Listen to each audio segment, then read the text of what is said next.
I'm John Dickerson at CBS News headquarters in New York. Good day. President Trump has been meeting at the White House with the Japanese Prime Minister. Let's listen to him now.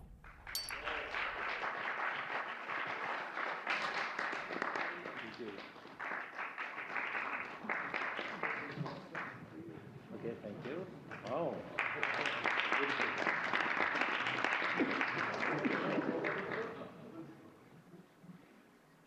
Remember that day. Thank you very much, everybody. Appreciate it. I'm delighted to welcome Japanese Prime Minister Ishiba Shigeru to the White House for the first time. And Prime Minister, it's an honor to have you with us, a great honor. Japan is a great country. Thank you very much. Japan is strong and proud. It's a nation that is home to one of the great civilizations in the history of the world. For nearly 80 years, the American-Japanese people have enjoyed a friendship like few others. We've had a great friendship across the vast ocean, and we found ourselves united by bonds of history, commerce, culture, mutual admiration, and great respect. After our meeting today, I'm confident that the cherished alliances between our two countries and others also will continue to flourish long and into the future. The military cooperation between the United States and Japan is one of our closest security partnerships, and it's one of the closest we have anywhere in the world. Our service members work together every day to defend our common interests. Japan is committed to double its defense spending by 2027 compared to my first term. They've invested a lot of money because of my first term. We worked on that very hard with Shinzo. You know, the great Shinzo Abe, and we look forward to seeing even more so. Shinzo and I worked very, very long and hard, and those numbers are very reflective after my first term, and now they're going up very substantially based on our conversations today. In addition to being vital for our shared security, Japan is one of the top purchasers of U.S. military exports and equipment. And I'm pleased to say that this week my administration approved nearly $1 billion in foreign military sales to Tokyo. The United States is totally committed to the security of Japan. We will extend the full strength of American deterrence capabilities in defense of our friend and ally, 100%. In the years to come, the Prime Minister and I will be working closely together to maintain peace and security, and I also say peace through strength, and all over the Indo-Pacific. And to that end, we also remain committed to the effort I began in my first term to ensure safety and stability on the Korean Peninsula. Prime Minister Ishiba and I spoke long and hard about a vital economic relationship between our two countries and the continuance of that relationship. The United States and Japan trade over $300 billion in goods and services each year. Japan has invested nearly $800 billion, and that's going to go up very, very substantially in the coming months, more than any other country. And they're going to have some competition. We have a lot of people coming in and investing in the United States. I think the feeling throughout the world has never been stronger about this country. As a result of our victory in 2024, the presidential election, the Japanese investment and technology giant SoftBank announced plans to invest between $100 and $200 billion. And we have many other companies investing that number, higher than that number, some a little bit less, but we have trillions of dollars of investment pouring into our country now that you didn't have just a short while ago. Today, our teams discussed how our two nations can do even more to stay on the cutting edge of artificial intelligence, along with the quantum computing, semiconductors, and other critical technologies. And they're coming out. The problem with technology, that kind, it's obsolete in about 2 days, so we have to start all over again.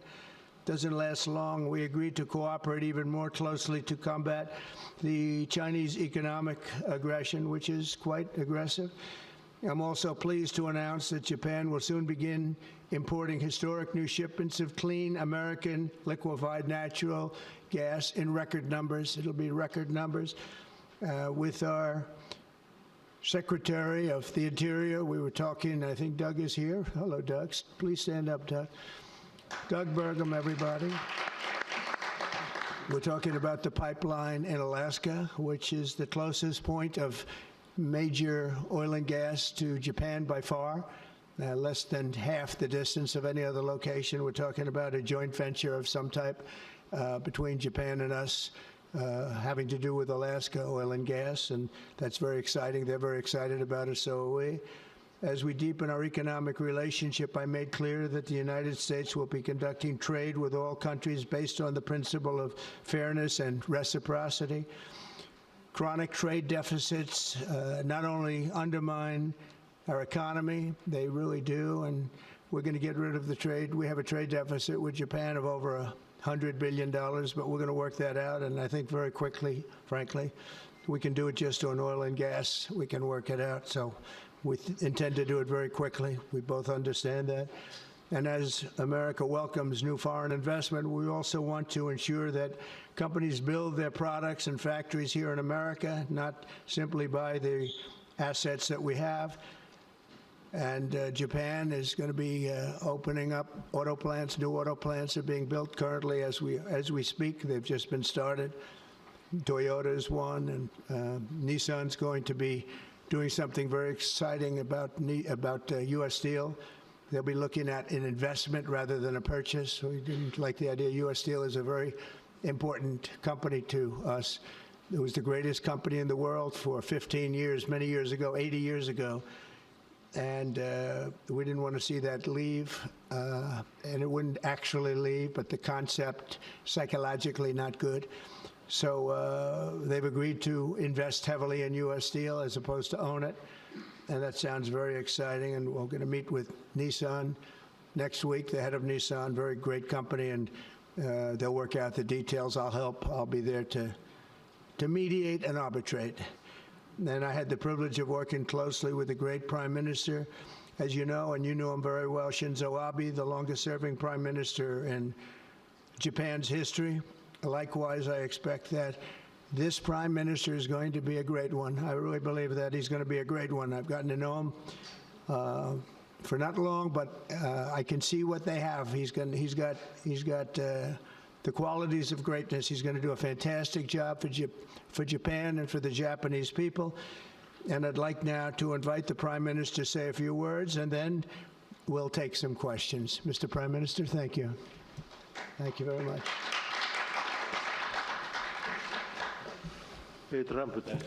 Mr. President Trump, I would like to sincerely thank you for inviting me to the White House today, immediately following your inauguration. I also thank you for your very warm hospitality. I have come to Washington, D.C. with the hope of having a face-to-face meeting and deepening our mutual understanding at this early date with President Trump, who is now leading the United States, the most important country for Japan's diplomacy and security, and aligning our perspectives and visions that Japan and the United States should pursue. What should we do to advance the national interests of both of our countries in synergy and to realize peace and prosperity in the Indo-Pacific? I am convinced that the answer lies in further strengthening the strong and unwavering Japan-U.S. alliance to achieve a free and open Indo-Pacific. President and I concurred to strengthen the deterrence and response capabilities of the alliance and to work closely in addressing strategic challenges that both countries are facing in this region. I conveyed to the President that Japan, as an ally of the United States, is ready to share responsibilities and to play its own role. I also reiterated Japan's unwavering commitment to fundamentally reinforcing its defense capabilities, and we confirmed the unwavering commitment by the United States to the defense of Japan. we reaffirmed that Article 5 of the Japan-U.S. Treaty of Mutual Cooperation and Security applies to the Senkaku Islands, with half of the world's population and approximately 60% of the world's GDP. The Indo-Pacific serves as the engine of growth and vitality for Japan, the United States, and the world. President and I also concurred that the United States and Japan will make further efforts in a wide range of areas, working hand in hand together to realize a free and open Indo-Pacific. In this context, we also concurred to further advance cooperation of the multi-layered networks of the like-minded countries, including the Quad and trilateral cooperation with the Republic of Korea and the Philippines. We also discussed Japan-United States cooperation to bring about growth and prosperity.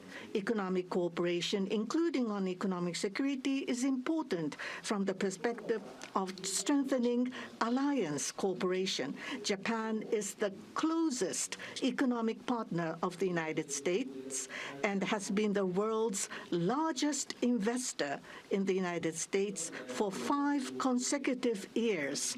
Also, with the inauguration of President Trump, the momentum for Japanese companies to invest in the United States is growing even stronger. Today, I conveyed my willingness to cooperate together to elevate Japan's investment in the United States to an unprecedented amount of $1 trillion. President Trump and myself also concurred to elevate the Japan-U.S. partnership to an even higher level through improving business environment and increasing bilateral investment and employment, strengthening each other's industries, leading the world in developing advanced technologies such as AI and leading-edge semiconductors, and strongly promoting efforts to harness the energy of the growing market in the Indo-Pacific region.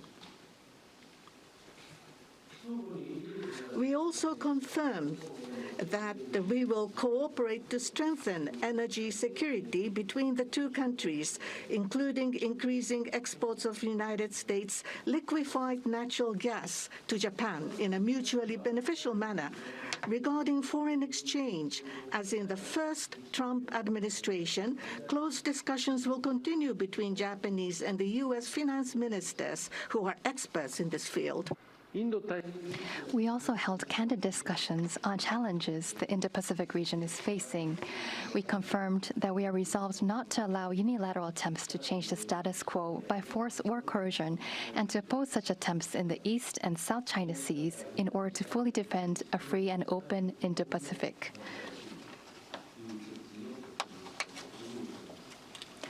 We also reiterated the importance of peace and stability across the Taiwan Strait.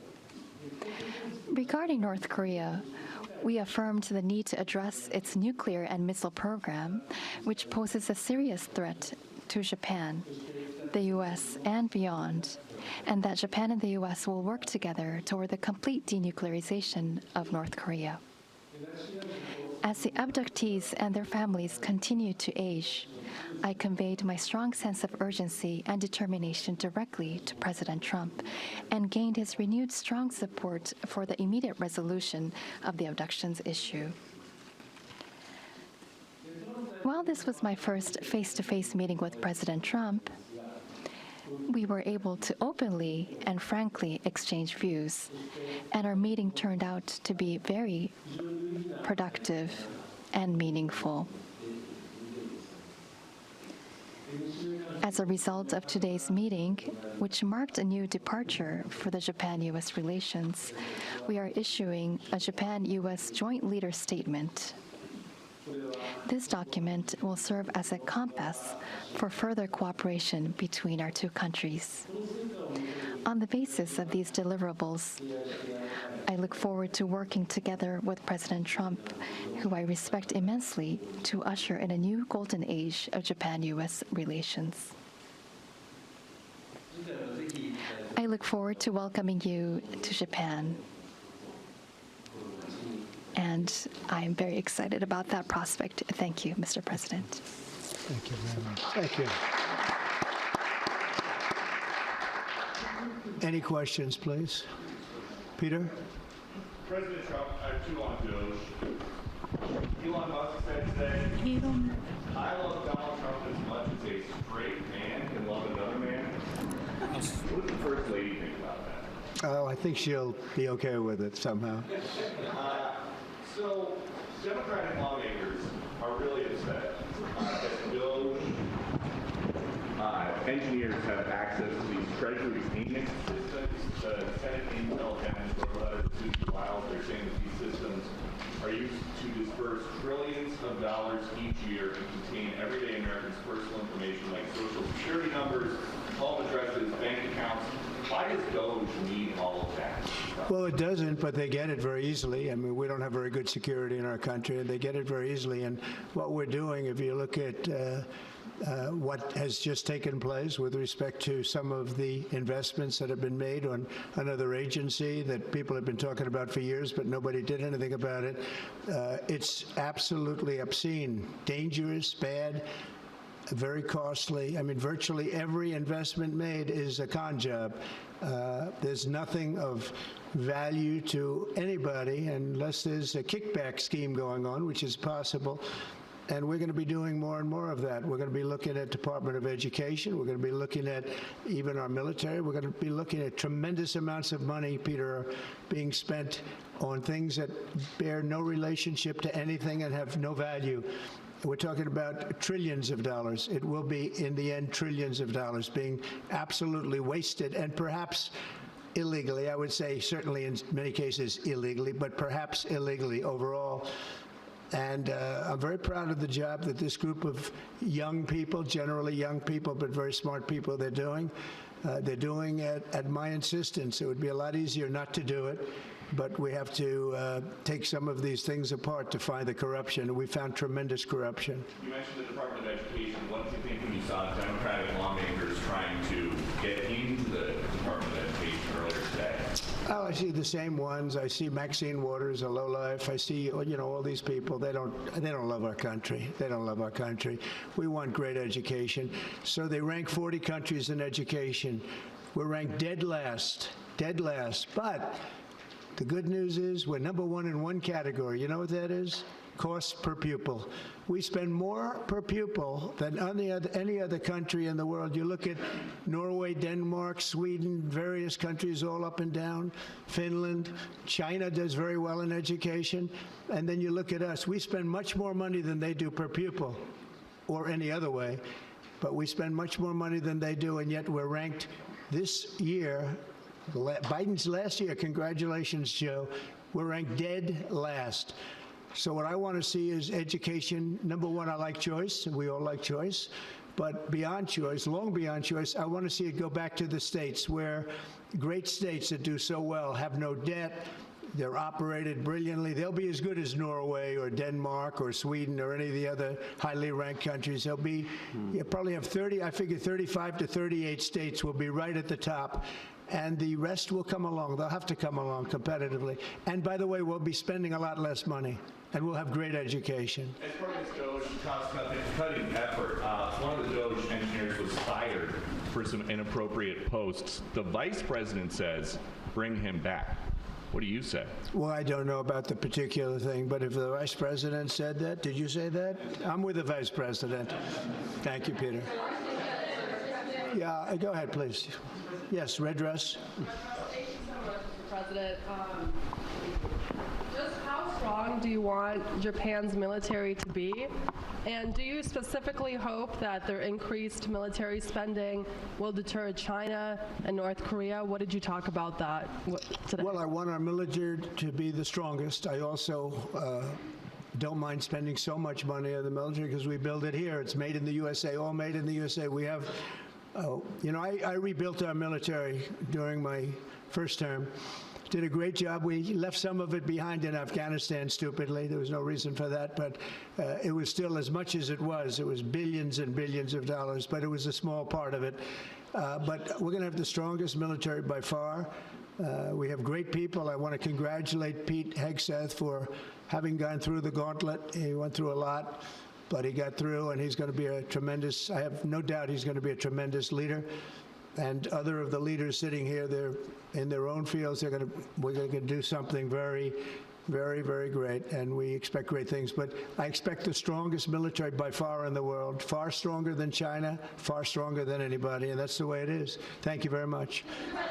Would you like to ask a question, please? Go ahead.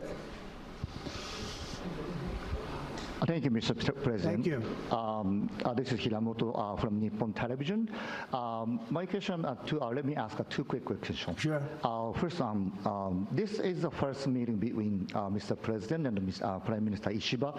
So what kind of impression do you have on him?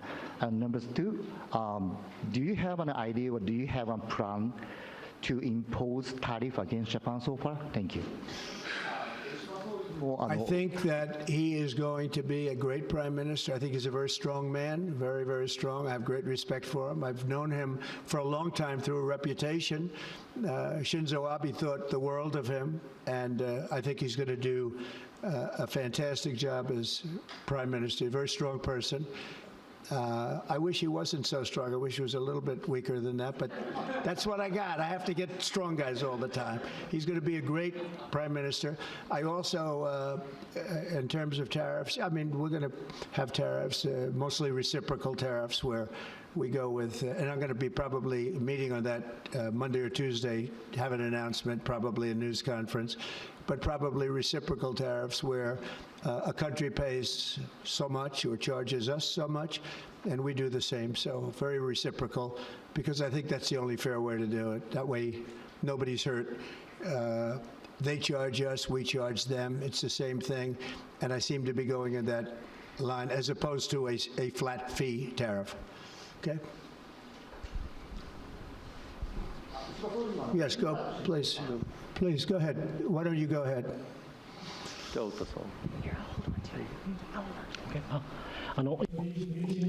This is Ota from Yomiuri Shimbun newspaper. I have a question for Prime Minister Ishiba. So this is your very first summit meeting. What was your impression of President Trump? Were you able to build a good relationship of trust and confidence? In Northeast Asia, there are many challenges, China, North Korea, and so forth. And with President Trump, what did you appeal to him, and what kind of understanding were you able to obtain? On the economic field, there is the acquisition of U.S. Steel, the buy Nippon Steel, and there are expansion of import of LNG. What were the communication discussion did you have with President Trump for the $1 trillion of investment from Japan to investment? What was his reaction? What about your communication on tariff front? This is the first time that I met with President Trump in person. So this was the first time meeting face-to-face. But for many, many years, I have watched him on television. So it was quite exciting. I was so excited to see such a celebrity on television, to see in person. On television, he is frightening, and he has a very strong personality.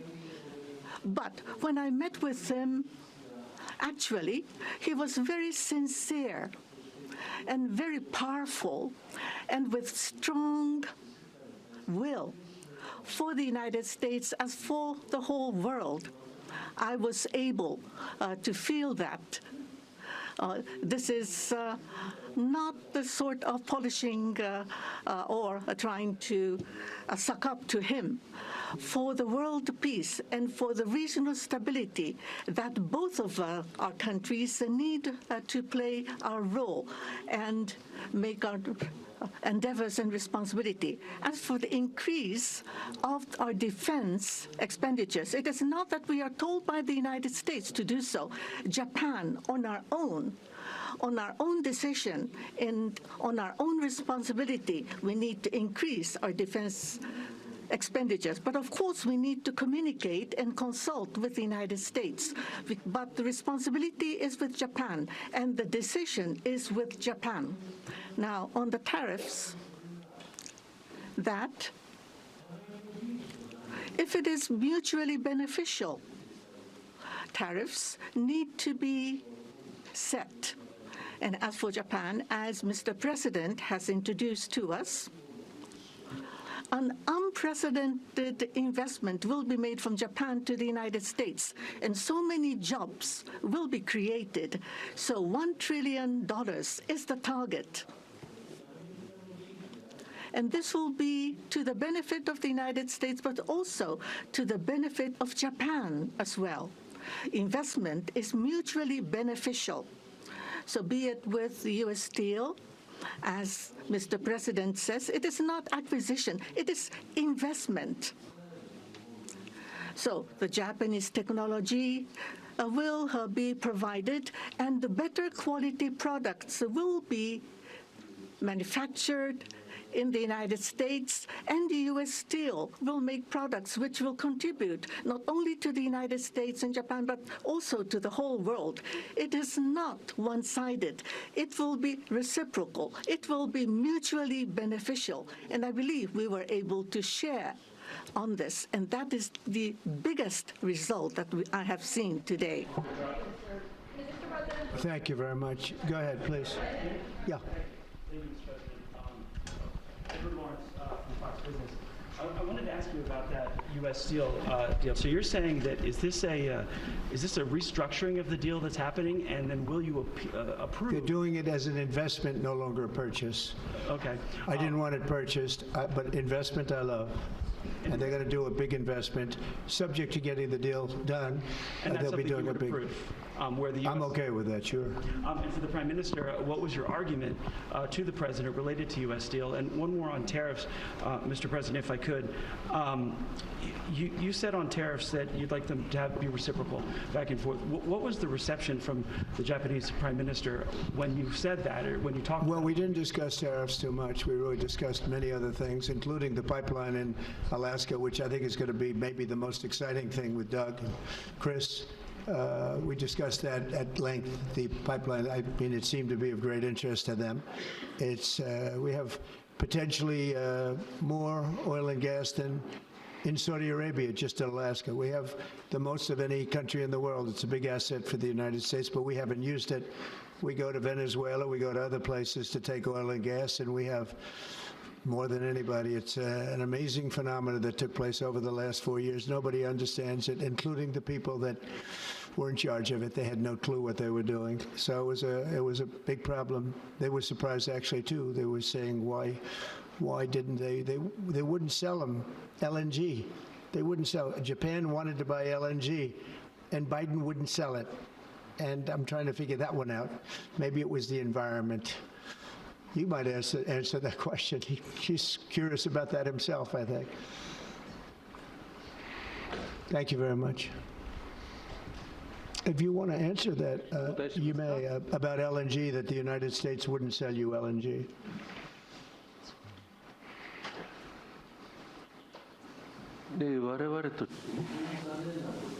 That was a really unfortunate thing, but the current administration, the previous administration was not allowing the LNG to be exported to us. I believe that President Trump, on the day of his inauguration, allowed us to resume this importing. I think this is something that is really wonderful for us. And as the country of Japan, we are interested in importing not just LNG, but also bioethanol, ammonia, and other resources at a stable price, a reasonable price from the United States. And we also want to improve the trade deficit that the U.S. has towards Japan. So if we are able to buy those at a stable and reasonable price, I think it would be a wonderful situation. And for that, I am very appreciative to President Trump, and we also look forward to LNG and hope that it's a success. I want to just say that, on the ethanol, Iowa is going to be very happy. All of the Nebraska, all of our farm states are going to be very happy. They want ethanol, and we'll be able to provide it. So our farmers, who I like and they like me, I think they're going to be very, very happy. We've opened the sale of LNG immediately. Actually, we did it a few days ago. And China, right now, not only China, everybody wants to buy it. We have more than anybody, and they're all buying it. But Japan in particular, we're very happy that they're going to start immediately. And we can supply it to the world, but we're supplying it to Japan, and they can always be right up in the front of the line. Yeah, go ahead, please. Go ahead. Thank you so much. Mr. Prime Minister, I have a question for you as well, but Mr. President, I'll start with you. Well, quickly to follow up on what Peter was asking, have you directed Elon Musk to review Pentagon spending, given it's the biggest discretionary spending Yes, in I the have federal Pentagon, budget? education, just about everything. We're going to go through everything, just as it was so bad with what we just went through with this horrible situation we just went through, and I guess 97% of the people have been dismissed. It was very, very unfortunate. You're not going to find anything like that, but you're going to find a lot, and I've instructed him to go check out education, to check out the Pentagon, which is the military, and, you know, sadly, you'll find some things that are pretty bad, but I don't think proportionally you're going to see anything like we just saw. And your FBI has turned over a list to the Justice Department of the FBI agents who worked on the January 6 rioters cases. Are you planning to fire the FBI agents who worked on those investigations? No, but I'll fire some of them because some of them were corrupt. I have no doubt about that. I got to know a lot about that business, that world. I got to know a lot about that world, and we had some corrupt agents, and those people are gone, or they will be gone, and it'll be done quickly and very surgically.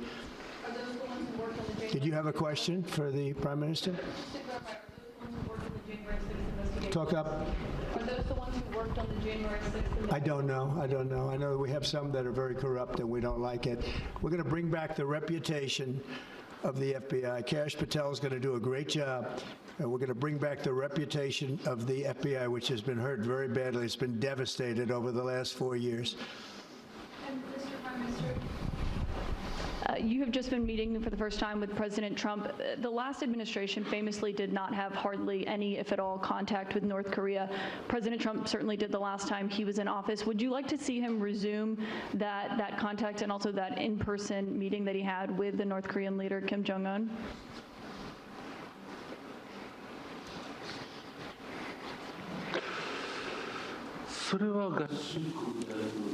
That is something that the United States needs to determine on its own, and it's not something that we should request. Having said that, but for example, in Vietnam or Singapore, the President of the United States, President Trump was able to meet with Kim Jong-un. I think that's a very positive development. So now that President Trump is in power again,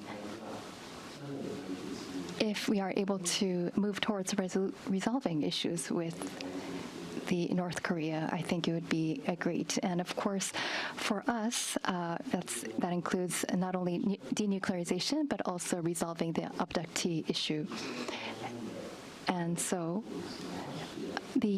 not only the victims of the abductees, but also their families too are aging. And so our time is limited. So if the President of the United States, if President Trump is able to resolve this issue, we do understand that it's a Japan issue first and foremost. Having said that, we would love to continue to cooperate with them. It's actually a good question, and we will have relations with North Korea and with Kim Jong-un. I got along with him very well, as you know. I think I stopped the war. I think if I wouldn't have won that particular election, you would have ended up in a very bad situation. But I did, and we had a good relationship, and I think it's a very big asset for everybody that I do get along with him. I get along with him, he gets along with me, and that's a good thing, not a bad thing. And I can tell you that Japan likes the idea because their relationship is not very good with him. And if I can have a relationship with not only him, but other people throughout the world where there seem to be difficulties, I think that's a tremendous asset for the world, not just the United States. Go ahead, Gary. I have a question for you and for the Prime Minister as well. Mr. President, I wonder what you make of the criticism from Democrats that these staff reductions, the cuts that Elon Musk and Doge are doing are an unlawful power grab. And is there anything you've told Elon Musk he cannot touch? Well, we haven't discussed that much. I'll tell him to go here, go there. He does it. He's got a very capable group of people. Very capable. They know what they're doing. They'll ask questions, and they'll see immediately as somebody gets tongue-tied that they're either crooked or don't know what they're doing. We have very smart people going in, so I've instructed him go into education, go into military, go into other things as we go along. And they're finding massive amounts of fraud, abuse, waste, all of these things. So, but I will pick out a target, and I say go in. There could be areas that we won't, but I think everything's fertile. You know, we're a government. We have to be open. And as an open government, I don't know, I guess you could say maybe some high intelligence or something, and I'll do that myself if I have to. But generally speaking, I'll just say go. But he will be looking at education pretty quickly, and he will be looking at military too. You know, the bulk of federal spending is Social Security, Medicare, programs like that. Would you like to see him look at those programs as well? Well, they don't really have to be looked at by him. They can be looked at by us. Social Security will not be touched. It'll only be strengthened. We have illegal immigrants on Social Security, and we're going to find out who they are and take them out. We have illegal immigrants and other Medicare. We've found a lot of bad people, a lot of people that shouldn't be on, that were put on through California. A lot of them come out of California. We're not going to stand for that. So we're going to strengthen our Social Security, et cetera. We're not going to touch it other than to make it stronger. But we have people that shouldn't be on, and those people we have to weed out. Most of them, or many of them so far, have been illegal immigrants. They shouldn't even be in the country. Do you have a question for the Prime Minister? I do. Mr. Prime Minister, the President's affinity for tariffs is well known. If the U.S. places tariffs on Japanese imports, would Japan retaliate?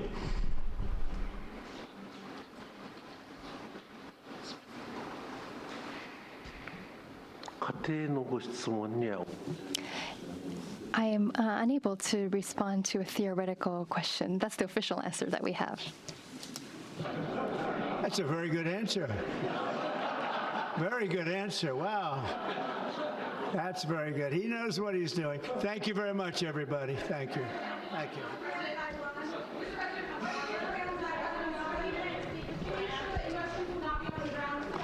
Thank you, everybody. President Trump has just wrapped up his meeting with the Japanese Prime Minister Shigeru Ishiba, in which the two talked about increasing Japanese investment in the United States up to $1 trillion. That's the target, according to the Japanese Prime Minister.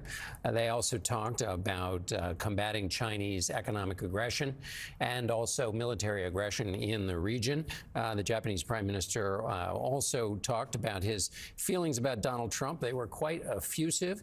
He said he had watched him on TV. I was so excited to see such a celebrity, he said. Let's now go to senior White House and political correspondent Ed O'Keefe, who is in the room. Ed, this is the second world leader the president has met with. What'd you make of it? Also notable that he said that on television the president appears to be ferocious, but in person is far more endearing. As you pointed out, an important meeting with an ally in Asia. Obviously, a lot of conversation there about the future of the economic relationship. Notable that he said he's open to more Japanese investment in U.S. steel, but not an outright purchase. That has been a big open question, especially because it was such a preoccupation of the final days of the Biden administration, whether or not to allow a sale to go forward or to block it. As the company was seeking to be purchased by a Japanese firm.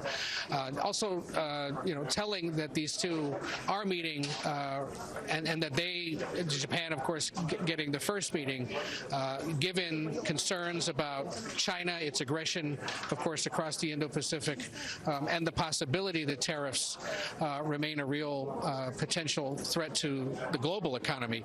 Notable that the Prime Minister wouldn't entirely answer that question about whether or not they would retaliate should the United States put tariffs on Japan. So this comes ahead of a series of meetings he's set to have next week with the leaders of Jordan and Egypt. He suggested earlier today he might also be meeting at some point next week with the president of Ukraine, and that comes as the vice president is set to head to Europe for a series of meetings around a summit that's held every year in Munich, Germany. So his global engagement is picking up now, as he, of course, also focuses on those issues of government spending led by Elon Musk. John. All right, Ed O'Keefe in the White House for us. Let's switch now to Chief Washington Correspondent Major Garrett, who joins us from the nation's capital. Major, we've seen the president so far in his brief administration act with coercion with respect to some of the U.S. allies. This seemed to be much more a sign of cooperation. What did you make of it? Yes, John, but there was a very interesting tap dancing around this very large transaction. Nippon Steel, U.S. Steel. It's a $15 billion transaction. President Biden, as Ed O'Keefe just mentioned, blocked it in the tail end of his presidency. What President Trump said is it's now going to be an investment package. That does not clear up anything about this at all, nor does it clear up the future of unionized U.S. Steel workers in Indiana and Pennsylvania. U.S. Steel and Nippon have sued the federal government over the blocking of this transaction. How that gets resolved is completely opaque right now. The Japanese Prime Minister did not say a single thing about it. All President Trump said, it would not be psychologically good for U.S. Steel to be purchased by Nippon Steel. What does that mean to the underlying transaction and the future of those U.S. steel workers, unionized all, in Pennsylvania and Indiana, whose futures are dependent on some resolution of this? That is consistent with the difficulties of working out this particular transaction, and in this case, there was a diplomatic dance around it, the resolution to which we are still waiting for details. It's an excellent point, Major. In terms of that cooperation and coercion, it could very well be the case that President Trump, in saying that the Japanese steel company had dropped its bid to purchase, may have been trying to assert something that the Japanese Prime Minister would not necessarily agree with. We'll have to follow that as it gets straightened out in the coming hours or days. Thank you, Major Garrett. Ed O'Keefe. Our coverage will continue on CBS News 24/7, your local news, and tonight on the CBS Evening News. This has been a CBS News Special Report. I'm John Dickerson in New York.